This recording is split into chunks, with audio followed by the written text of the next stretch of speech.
The room is relationships. The room is you and me and everyone in America. What are you talking about? The room is different cookie cutter from Hollywood. Yeah, man, you never know. People are very strange these days. What's going on?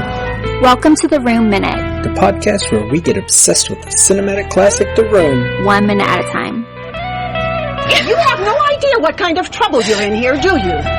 Why are you so hysterical? We always wanted people actually talk about it. I did not hit her. It's not true. It's bullshit. I did not hit her. I did not. Oh, hi, Mark. Oh, hi, Allison. Oh, hi, Rob. Oh, hi, listeners. We're here to talk about minute 24, in which Johnny and Lisa throw a pity party. Yes. In the script, after Lisa asked, you tell them how much you save them. It saves the bank's money, of course. Did you tell them how much you saved them? Of course, what do you think? They already put my ideas into practice. The bank saves money, and they are using me, and I am the fool. On the script, there's a little more to it. He said, of course I did. What do you think? I already put my ideas into practice. Already the bank saves tons of money. They should be grateful to have someone like me who is so good at doing things I do there. Instead, Old Man Donkey is using me, and I'm the fool. We already talked about this, about like how he saves the bank money. So, but here's where in my notes it says like, what are Johnny's ideas? But I don't think we know. Purposely vague, I'm sure. Yeah. You know, he does bank stuff. But I love that line that doesn't make it into the movie though, is that they should be grateful to have someone like me who is so good at doing the things I do there. It's another bit of restraint that they left that line out. Yeah. I'm such a great employee. I go to bank. I am bank employee. I do the thing bank employees do. Mm-hmm. Yeah, tell me what's Also, Lisa trying to cheer him up and saying, like, I still love you. I still love you. It's just a really bizarre, I love Lisa in this minute, because she goes from being like, actually kind of cute, to being kind of a sociopath. Oh, yeah. she just changes on a dime, just completely different mood switch. Yeah, when Tommy doesn't respond positively to her trying to cheer him up, she's just like, well, fine then, whatever. Like, I put in my notes, like, imagine this scene in the spot it's supposed to be in the movie, because this is supposed to be before she cheats on him, and then it got changed in the editing. And I'm like, how fucking likable is she here? She's actually kind of nice. She's trying to cheer him up. She's turning it on her to, like, almost in a good way, is like, change the topic. But in the movie, this is after she's already cheated on him, and we know this promotion is a big deal because her mother pointed that out. It just plays so much differently. Yes, she says, I still love you. And Johnny says, You're the only one who does. Which the movie, of course, insists often is not true. And Lisa, I love this line. At least you have friends. I didn't get any calls today. You're right. The computer business is too competitive. At least you have friends. I didn't get any calls today. They're competing for sympathy. Yeah. It's funny because this is the moment where I think Juliette Daniel is actually doing her job. Because in this minute she has to do two very different things. While the switch between them is fairly abrupt, she does both pretty well. And like, at least you have friends. It feels like, yeah, I believe her. Lisa has no friends. Even though we'll meet Michelle later. She has no friends. That's why she spends so much time with her mother. Michelle doesn't count. Yeah, Michelle doesn't count because she just shows up and she comes and goes when she wants. Lisa's only friends are the flowers. And her mother, who's a bitter old hag in the film. Yeah. Played by a lovely woman, Carolyn Not. We talked about her before. Yeah, I didn't get any calls today, which is weird because the calls thing, she's already talking about like her job, but she says it in reference to the friends, so it's almost in between. Like, at some point she moved in with Johnny, business went down, and she doesn't have friends. Because this really fancy apartment needs her to take care of it, I guess? I don't know. It's just such a strange metric to measure your popularity by, how many calls you get in a day. Yeah, if I measured by that, no, I was going to say I don't get any calls, but no, I get a lot of calls. They're just all crap. They're a bunch of like sales things about affordable health care and insurance and things I don't need. Not just friends calling you to talk all the time like Lisa seems to expect. No. See, if that happened, I would get new friends. I don't want to just talk to people at random intervals. That's weird to me. So I'm okay with her job. Like Lisa who works in the computer business. She should start podcasting about spoons. We have some more interior decorating behind Lisa, where it looks like a DVD. Oh, the CD rack. Shelf. CD rack, right. And they're like leaning up against the wall, like diagonally, but in different direction. Well, yeah, each shelf is made probably, looks like it's for like 10 CDs, but each one has like 3 or 4. So the shelf just looks really empty because everything's just leaning. Yeah, and then it's like as you go down. I've seen that it's had people on the crew bring those in to dress up that CD rack. Yeah, I was like, who has CDs handy? Yeah. Get them over here. Yeah. Now, in neither the script nor the film does Johnny say that the computer business is competitive. However, in The Disaster Artist, Sestero offers as an example of how the characters all talk like Tommy, a quote that I guess is from the very first version of the script, is, "You have too much competition in the computer field." So at some point there was a line, but even though they cut that line and didn't film that line, she still has her response to it as, "You are right, the computer business is too competitive." And then in the script she also adds, "I called a dozen of my old clients." So whatever she does, she had clients. They don't need her. Computer business. Yeah. Too competitive. Although this does get a nice acting moment from Tommy, because on the reaction shot, it looks like he actually feels bad for her. So like there's some good bits in this scene. It's a dumb scene, but it's got some nice moments back and forth between the two of them. Like I think this may have been, maybe it was just filmed later, and so it works a little better even though the dialogue is still a little off. Yeah. Yeah. Yeah. And then as I already said, if this scene is where it's supposed to be, earlier than her cheating on it, the whole thing with like, do you want me to order a pizza? Do you want me to order a pizza? Whatever, I don't care. I already ordered a pizza. Pizza is actually kind of cute. Knowing that she just cheated on him today, it's a little weird. Yeah. Makes it less cute. Yeah, it's like she's trying too hard, but then the movie doesn't make us sympathize with her. Tries to actively remind us how bad she is. Is anyone else's audio cutting out? A little bit, yeah. I'm not sure what that's about. When I'm talking? Yeah. Because I'm hearing both of you and in my headphone I'm hearing because, so I assume the recording's catching it and maybe it's just a problem. That happened before. I went back to a recording. It was better than what we heard. Clearly I was wrong. The recording was not catching it properly. And because I could hear myself in my headphones, I couldn't tell it was my audio that was the problem. And unfortunately, on this particular recording session, I was not running a local backup, so I couldn't replace the audio with better audio. Apologies again. I hope it's better next week. I'll hope. I'm hearing enough of you to kind of make out what you're saying and respond to it. Yeah. But I'm it missing like drops out in the middle. Yeah, it does. Okay. Yeah, I'm having the same thing. Well, I'm hearing both of you, so if it is cutting out, I'll do like Alan over on Wilder Ride does. He actually ADR'd an entire episode of his recording. That would be fun. And tribute to the room. Yeah, it'd be like he recorded everything he said. That's insane. And I'll do it in the wrong tone, so when you respond, it just sounds wrong. Then we'll do it real fast, and it'll be a tribute to the room. Yeah. Cut out all the silence in between. It's just... Things are overlapping wrong and it does not come out like a real conversation. We are all aliens. No, I'm not really going to ADR the whole thing.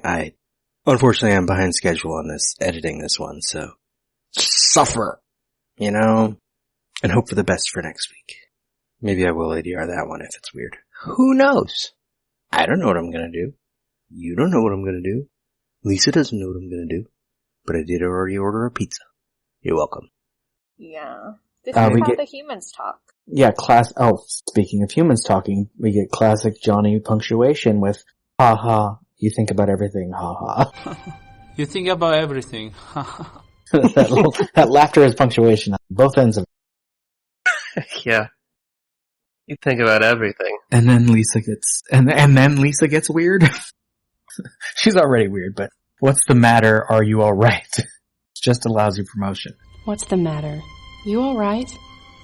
It's just a lousy promotion. We've already been told that this promotion is a big deal. In this scene, we've been told this promotion is a big deal. Yeah. But you know what you need? You need a drink. You know what you need? You need a drink. But he doesn't drink, but Yeah. she doesn't care. I don't drink, you know that. I don't drink, you know that. Oh, here is where you see the frame by the door when she goes to get the alcohol. That one of the frames on the shelf has no picture in it, like the ones with weird plants, other things. Oh yeah, there it is. Yeah. It's awesome. I see it. Some kind of, is that, what, a horse sculpture in the background? Up on top, yeah. Yeah. That's a horse. That's so cool. Wonder who had that and brought that to set. It may have been bought the same time they bought the frames. They literally needed decorations on like 5 minutes notice. Sent someone to a store to buy stuff to put on the set, and then Tommy got mad because that person was gone. And then they came back, put things out, and just went along with filming. So that's why we get spoons. Because that's what was there. So I guess it's smart that they put the blank one off in the corner. We only see it a couple times. Yes. Yeah. They have tall candle holders with candles. Cool liquor boxes by the couch. Yeah, there's no rhyme or reason to it, but it's decorated, so it's good enough. It's interesting that, though you say there's no rhyme and reason, also, it doesn't not go together, which is good. Until later, there's a chair that shows up when Peter shows up. One of the chairs by the couch is now a complete color.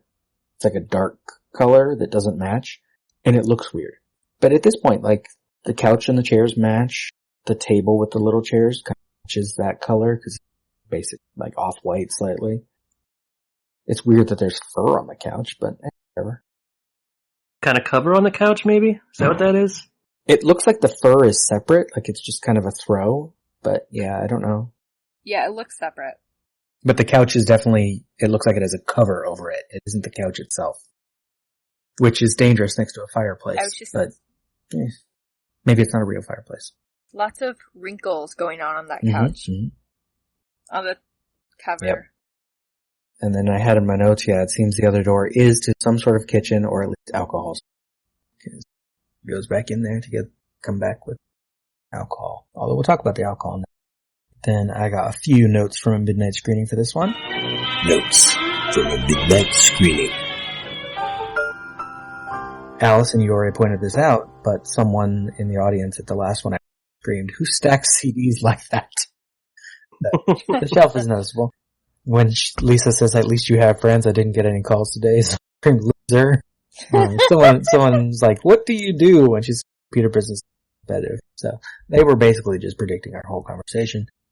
Do you want me to order a pizza? Usually a lot of people in the audience, both. Yeah, I think at every screen I've been to, said yeah, like they screamed it. And then when he brings out the alcohol, we scotch, scotch.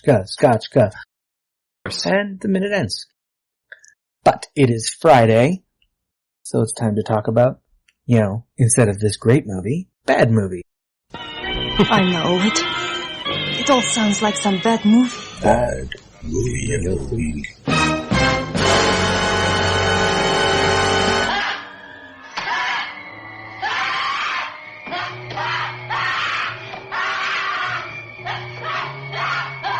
Kevin, I believe you brought one to talk about. What do you got for us? Yeah, I did. Yeah. I brought Hello, Mary Lou, Prom Night 2, which I just saw for the first time recently and kind of fell in love with. It's an insane sequel to like a pretty pedestrian slasher movie. Yeah. And it's I love it. It's about a 50s spirit who inhabits a girl in current time, which is the 80s, I believe, and starts killing people.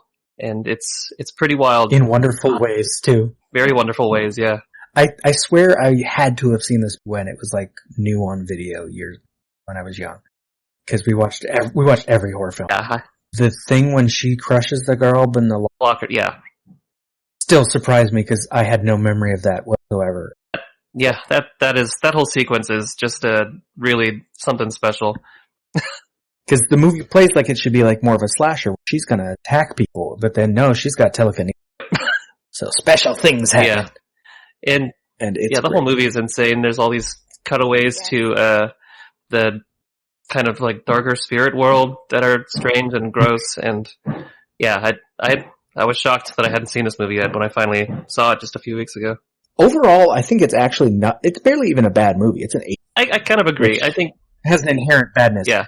I think what makes it bad in a way is when it keeps cutting to like the principal.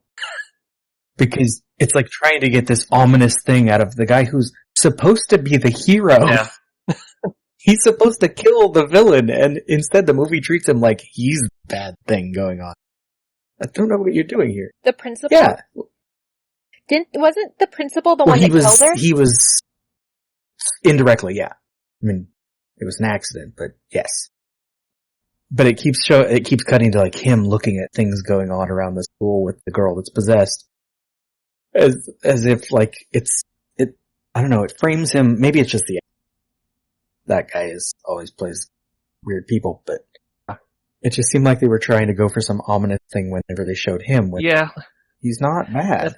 He's setting up to do the good thing. I think maybe they're trying to create some kind of element of like I mean, I guess it's not a whodunit because you know what's happening the whole time, but right, we saw it. Some kind of element of mystery or something around him. I'm not sure, but it's one of many strange choices in the movie that I really admire it for. Well, yeah, we saw what happened. We saw the fire start. We saw everything happen. In fact, I don't know if this is still true, but at the time, it was the longest burnt person set on fire scene in cinematic history.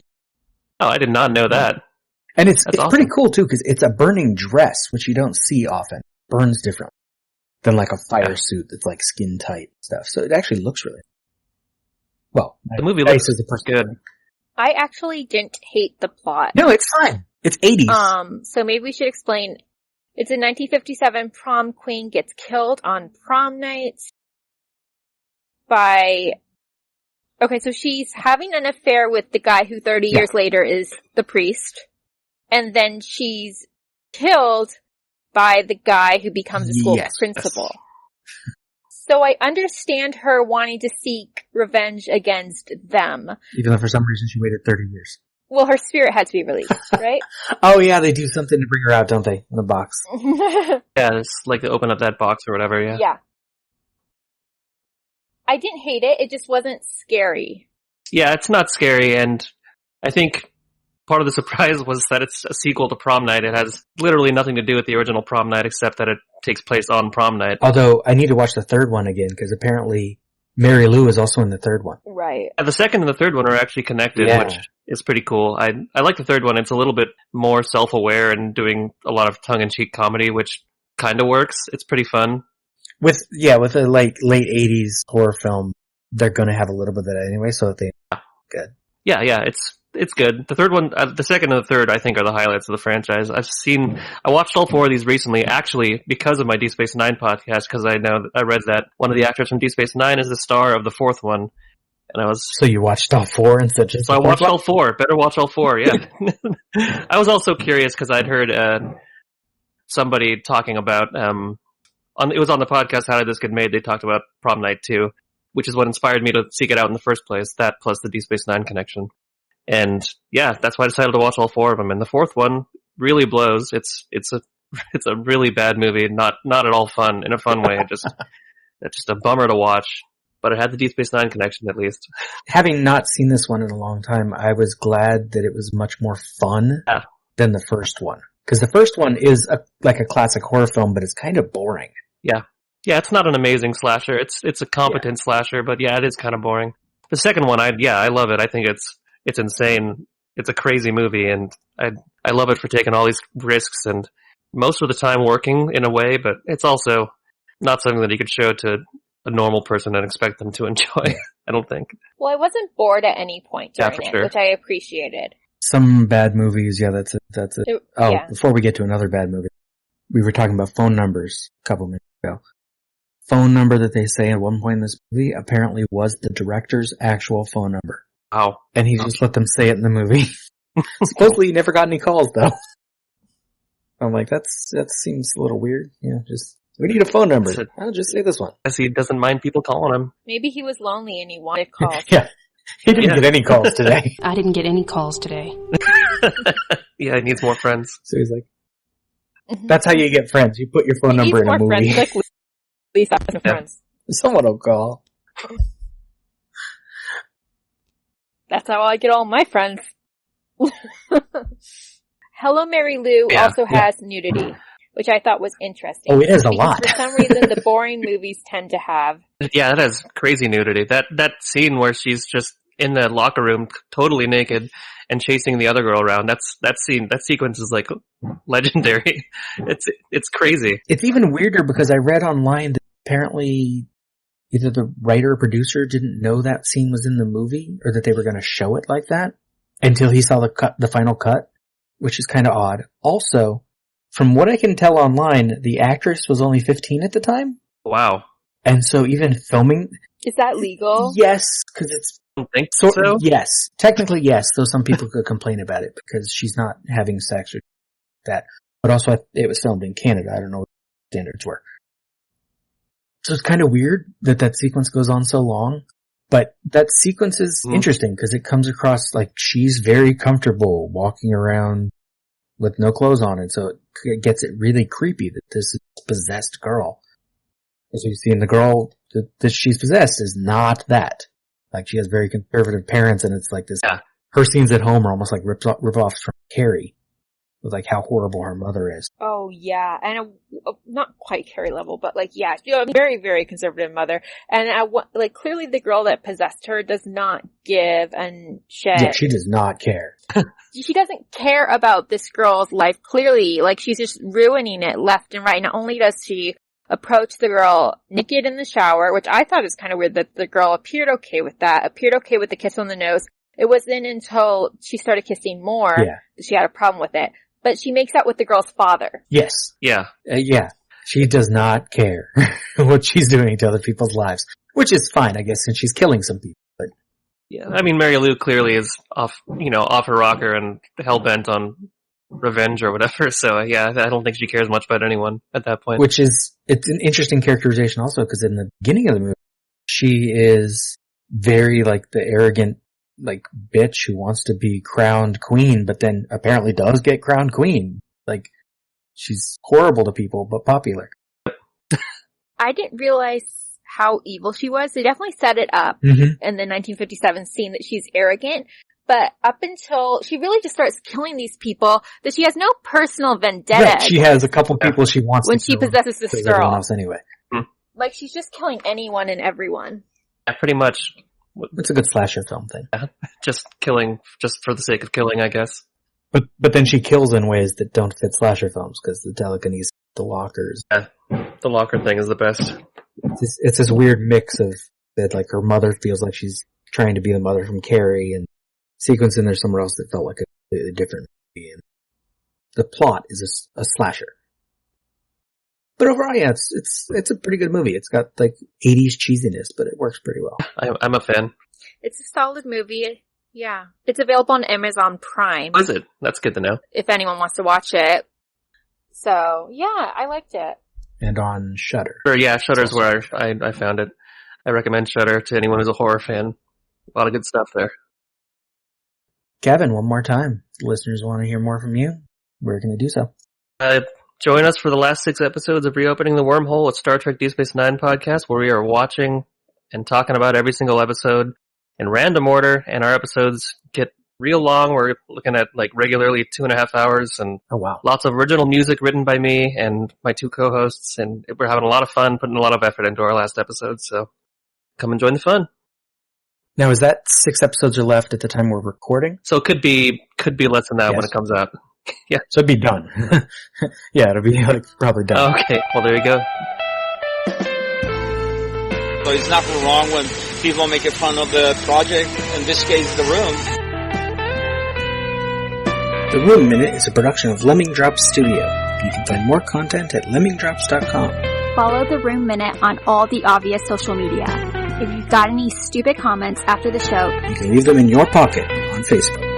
If you like what you hear, throw us a rating and review on your podcatcher of choice. Thank you for listening, and remember, if a lot of people loved each other, the world would be a better place to live. Leave us!